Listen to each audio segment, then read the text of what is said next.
EACC imeanza hatua mpya ya kurejesha zaidi ya shilingi bilioni 1.5 baada ya mahakama ya rufaa kubatilisha fidia iliyolipwa katika kashfa ya ardhi ya Ruaraka. Uamuzi huo unatarajiwa kuamsha upya mjadala wa kisiasa kuhusu wajibu wa viongozi waandamizi wa serikali ya zamani, akiwemo mgombea wa urais Fred Matiang'i. Kashfa ya muda mrefu wa ardhi ya Ruaraka imechukua mkondo mpya baada ya mahakama ya rufaa kuthibitisha uamuzi uliotangaza kuwa malipo ya zaidi ya shilingi bilioni 1.5 kwa ardhi inayokaliwa na shule ya upili ya Ruaraka na shule ya msingi ya Drive-In yalikuwa kinyume cha sheria. Mahakama ilibaini kuwa ardhi hiyo ilikuwa tayari imekabidhiwa serikali wakati wa ugawaji na hivyo kuwa mali ya umma.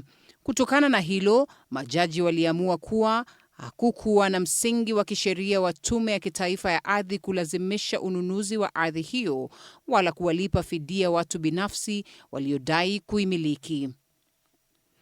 Baada ya hukumu hiyo, Tume ya Maadili ya Kupambana na Ufisadi EACC imesema imeanza mchakato wa kurejesha fedha zilizolipwa na itaendelea uchunguzi wa jinai dhidi ya yeyote atakayebainika kuhusika katika shughuli hiyo.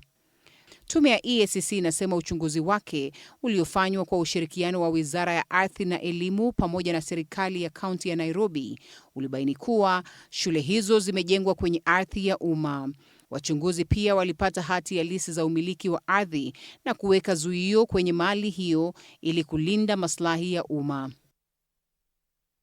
Uamuzi huo unatarajiwa kufufua mjadala kuhusu nafasi iliyochezwa na baadhi ya maafisa waandamizi wa serikali ya awali, akiwemo aliyekuwa waziri wa elimu Fred Matiang'i, jambo ambalo linaweza kuwapa wapinzani wake hoja mpya wakati akiendelea kujijengea uungwaji mkono kuelekea uchaguzi mkuu wa mwaka 2027.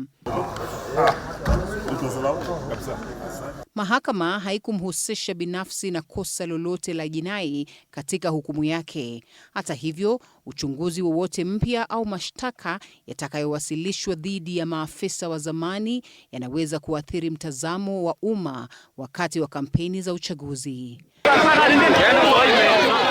Linda Lela, TV47.